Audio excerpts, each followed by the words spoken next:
मुजिज़ाना वाक़या अबादे बिन सामित रज़ी अल्लाह ताला अन्हु जो एक जलील अलक़द्र बदरी सहाबी हैं, फरमाते हैं कि एक दिन में हज़रत अनस रज़ी अल्लाह ताला अन्हु के यहाँ एक दावत पर हाजिर हुआ।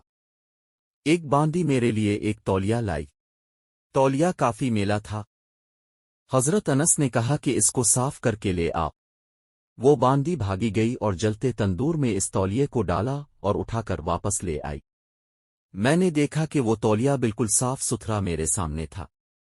मुझे हैरानगी हुई। मैंने हज़रत अनस से पूछा कि इसमें क्या राज है।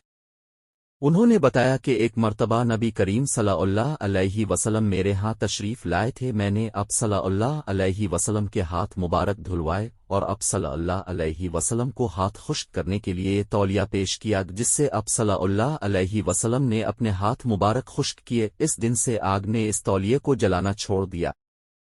जब ये मेला हो जाता है हम उसे आग में डालते हैं, आग इसमें मैलेपन को तो खा लेती है।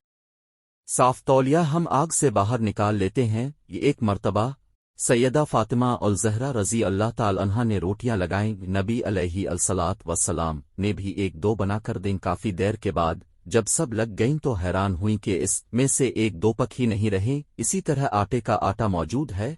नबी सल्लल्लाहु अलैहि वसल्लम ने पूछा, बेटा क्या हुआ?